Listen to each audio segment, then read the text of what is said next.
Well, good evening, everyone. I traveled to Israel in the days immediately following the horrific attacks of October 7th. And I made clear then the commitment of the United States to Israel's security and to ensuring that October 7th could never happen again. I also underscored Israel's moral, strategic, and legal requirements to protect civilians and provide humanitarian assistance to those who needed it.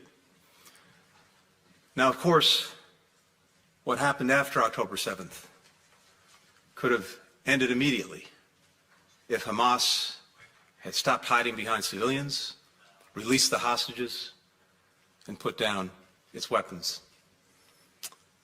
But Israel is not Hamas. Israel is a democracy. Hamas, a terrorist organization. And democracies place the highest value on human life. Every human life. As has been said, whoever saves a life saves the entire world. That's our strength. It's what distinguishes us from terrorists like Hamas. If we lose that reverence for human life, we risk becoming indistinguishable from those we confront. Here's the current reality in Gaza. Despite important steps that Israel has taken to allow assistance into Gaza, the results on the ground are woefully insufficient and unacceptable. 100% of the population in Gaza knows acute levels of food insecurity. 100% of the population is in need of humanitarian assistance. And those working heroically to provide that assistance are doing so in great peril to their own lives. This week's horrific attack on the World Central Kitchen was not the first such incident. It must be the last. President Biden spoke a short while ago with Prime Minister Netanyahu. The leaders discussed the situation in Gaza. The president emphasized that the strikes on humanitarian workers and the overall humanitarian situation are unacceptable. He made clear the need for Israel to announce a series of specific, concrete, and measurable steps to address civilian harm, humanitarian suffering, and the safety of aid workers. He made clear that U.S. policy with respect to Gaza will be determined by our assessment of Israel's immediate action on these steps. He underscored as well that an immediate ceasefire is essential to stabilize and improve the humanitarian situation and protect innocent civilians, and he urged Prime Minister Netanyahu to empower his negotiators to conclude a deal without delay to bring the hostages home. The two leaders also discussed public Iranian threats against Israel and the Israeli people. President Biden reaffirmed the United States' strong support for Israel in the face of these threats and our commitment to Israel's security. Right now, there is no higher priority in Gaza than protecting civilians, surging humanitarian assistance, and ensuring the security of those who provide it. Israel must meet this moment. Now, here in Brussels, we marked 75 years to the day since the founding of the NATO alliance. We had our first ministerial meeting with Sweden at the table, a full ally. There are now 32 members of the NATO alliance. And that alliance has continued to adapt, to meet challenges, to meet threats as they've emerged. So while we focused on celebrating the fact that we've hit the 75-year mark, we're intensely focused on the future. We discussed concrete outcomes for the upcoming Washington summit in July, including increasing our support for Ukraine, strengthening NATO's deterrence and defense posture, in particular through boosting our defense industrial bases on both sides of the Atlantic, and deepening cooperation with partners, including from the Indo-Pacific. We also held our second NATO-Ukraine Council. We reaffirmed that Ukraine's future is in NATO. Our goal now is to create a bridge to Ukraine's full membership, offering additional support and greater cooperation as Ukraine makes the reforms necessary to join the alliance. Ukraine has made some remarkable progress in recent months. It pushed Russia's fleet back from the Black Sea, opening up shipping lanes to get grain to the world. And in fact, exports through the Black Sea now equal or exceed exports before the Russian aggression in February 2022. Ukraine is attracting more and more private investment, and it is valiantly holding ground on the battlefield in the face of an ongoing Russian onslaught. It's also making progress on governance and security reforms, which we discussed in our meetings today, including boosting resources for its anti-corruption institutions, increasing transparency and accountability for the military assistance that we're all providing to Ukraine. And I think this progress shows that Ukraine is taking our recommendations, the recommendations of all allies, seriously, doing the hard work to meet NATO's high standards. But we also know this: more aid is urgently needed for Ukraine. We heard directly today from Foreign Minister Kuleba. Every day without further assistance puts Ukraine's defenders and its civilians in greater peril. Our support is especially important as a number of countries are helping Russia build up its defense industrial base and continue to perpetrate its aggression on Ukraine. China continues to provide materials to support Russia's defense industrial base. The DPRK and Iran also providing support. And all of this is fueling Putin's war machine as he attacks Ukrainians and threatens European security. The United States has to do its part. Allies have been stepping up. They've been shouldering their share of the responsibility. There was just a few weeks ago announced another 50 billion euros in additional EU funding. They're making unprecedented investments in their own defense industrial bases. And we have now 2/3 of the allies who are meeting the Wales pledge of dedicating 2% of GDP to defense. So more than ever, we have genuine burden sharing among the allies. And in the 30 or so years that I've been engaged in these issues, this is probably the best example of burden sharing that I've seen. The United States has made tremendous contributions ourselves, but it is imperative that Congress pass the supplementary budget request that President Biden has made. I know that Speaker Johnson committed to bring the supplemental to a vote swiftly. The message from Brussels is clear. That vote cannot happen soon enough. I also heard this from ally after ally. Our commitment, our engagement is indispensable for this alliance. I also heard the profound impact it would have on global security if the United States were in any way to back away from its commitments. I agree with that. And that's also a message that I intend to take back with me to the United States and to our Congress. A lot more was discussed at these meetings over the last couple of days. I'm happy to get into any of those issues, but in the interest of time, let me turn to your questions.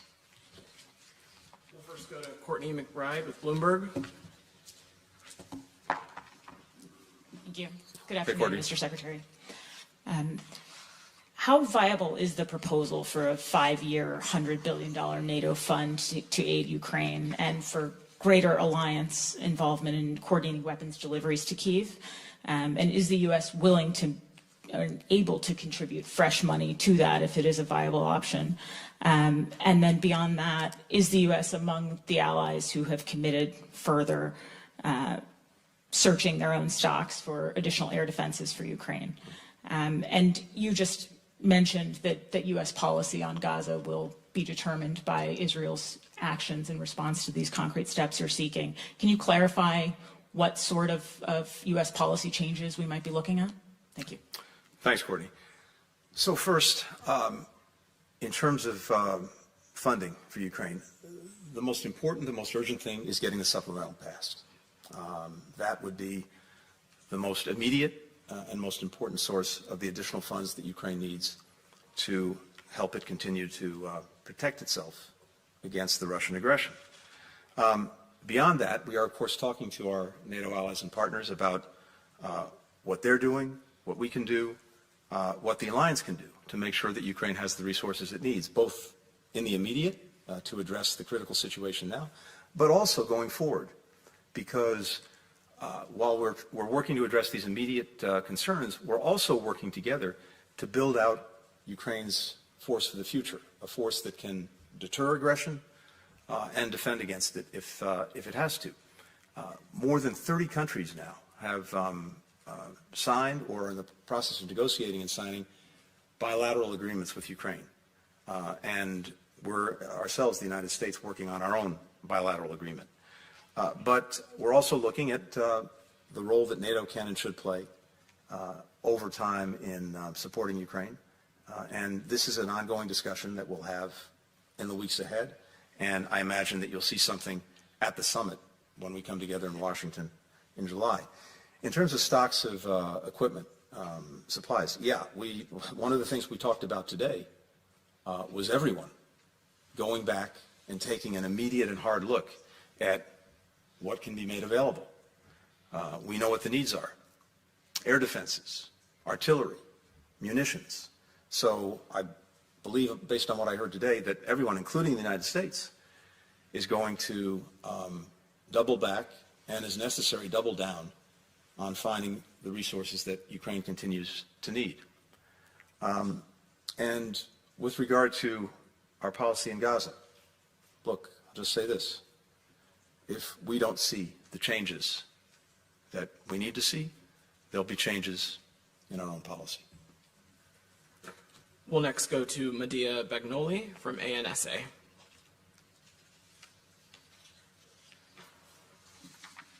Mr. Secretary, thank you. Mattia Bagnoli, ANSA, the National Italian News Agency. A little bit of follow-up on the funding issue.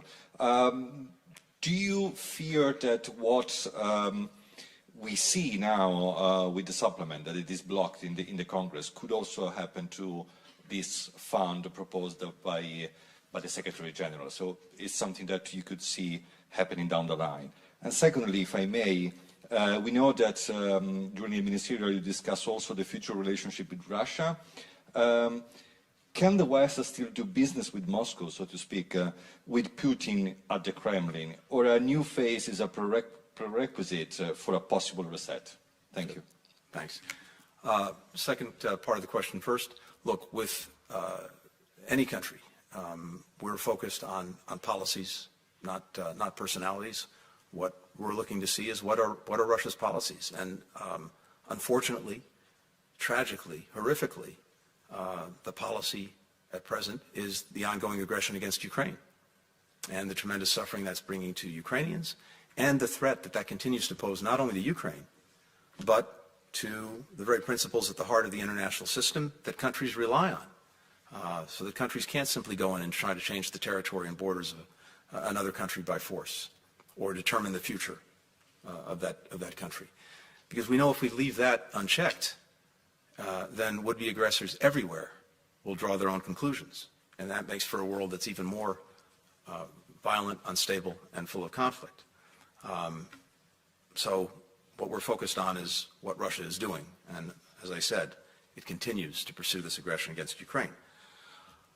Again, with regard to funding, there are two things that I think are important. One, the immediate needs that Ukraine has to continue to resist effectively the aggression.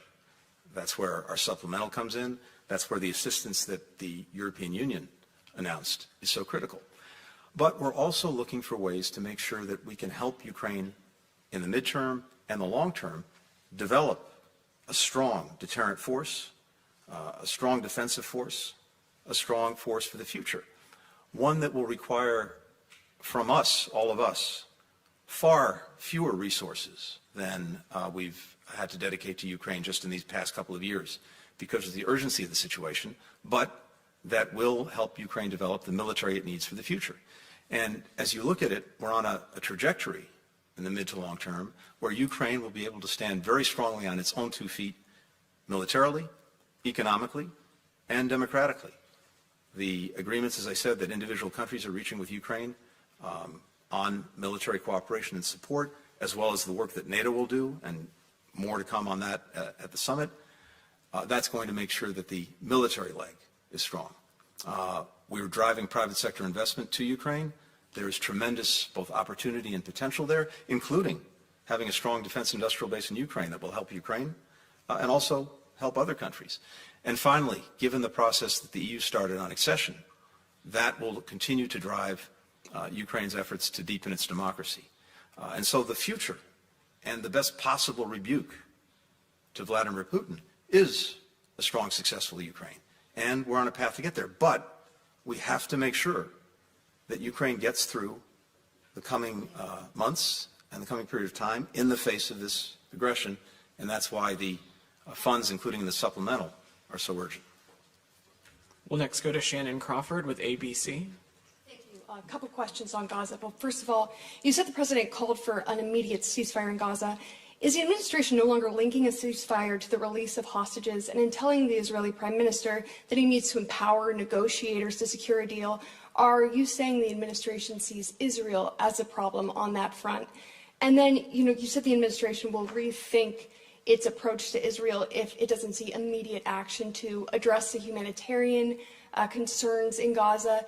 What is immediate action, really? Is there a timeline here that you're expecting to see? And I also want to say that we did ask the press corps traveling with you, asked a couple times in the aftermath of that airstrike on the convoy that killed 7 aid workers, including an American. We asked you about that, and you expressed grief, but you didn't express outrage. You didn't condemn the strike as your French counterpart did at the time. Can you tell me what changed in the last 48 hours or so? First of all, on that, nothing changed. When I saw the news of the strike, I was outraged, and I strongly condemn it. When I spoke to it the other day, others of my colleagues had been out. I was focused on the people, the individuals who had lost their lives, given their lives in service of their fellow human beings. That was what was motivating me in those initial comments, because it's so important that the world understand these are heroes.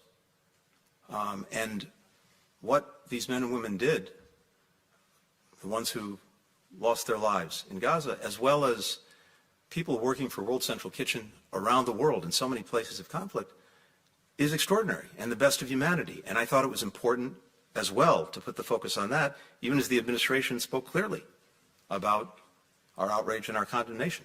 So nothing's changed. I focused on the human beings involved.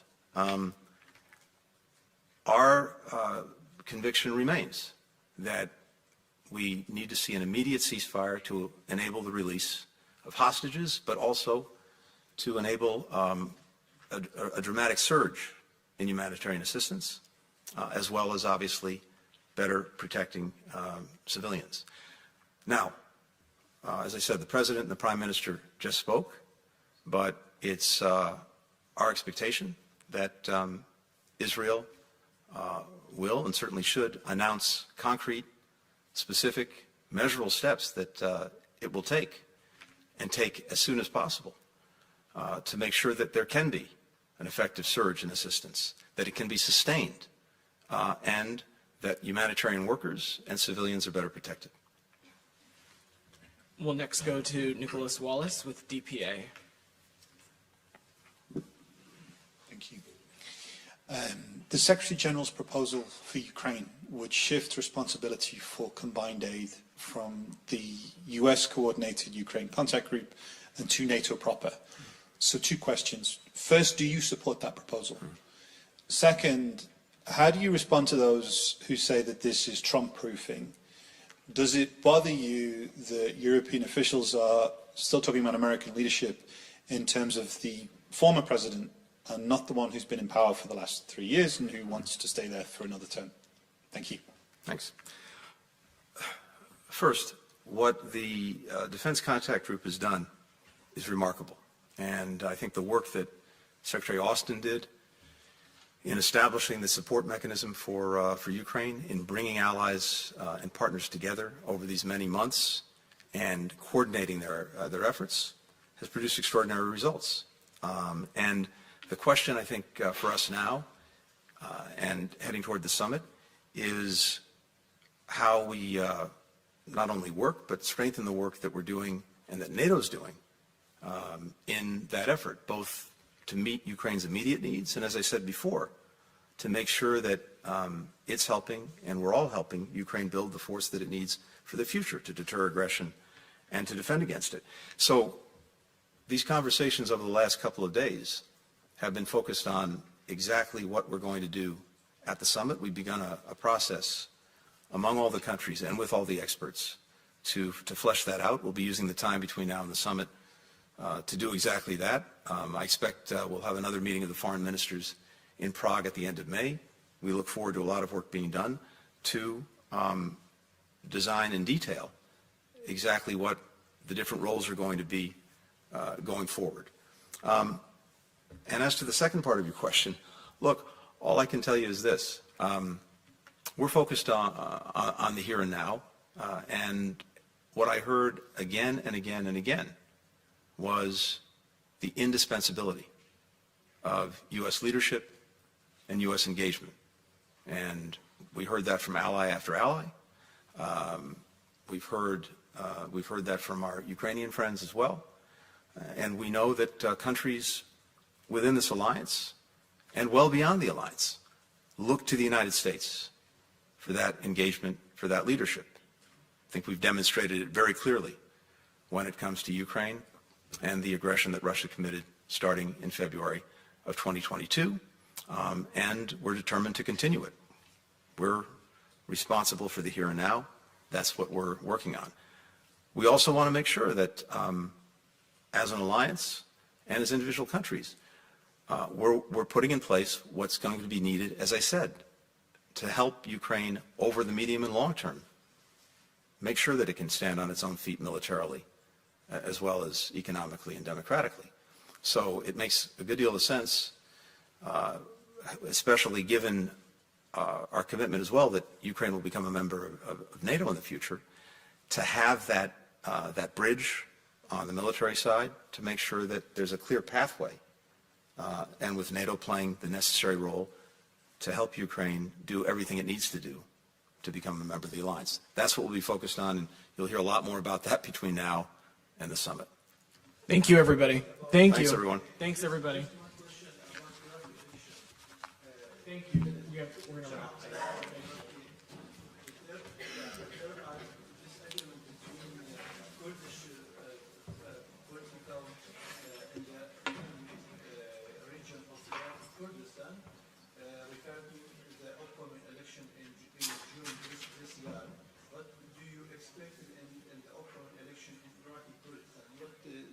Your message for Iraqi and all political parties in Iraqi regional Kurdistan?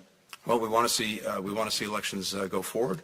We want to see everyone participate in those elections, and we want to make sure that people feel that they are well represented. And it's also vitally important that the relationship between Baghdad and Erbil move forward in a positive and productive way for all the people of Iraq, including the Kurdish region. And we're very focused on that in our conversations with the government in Baghdad, as well as with officials in the KRG. And again, elections, I think, are an important part of that. Thank you. Thank you. Thank you.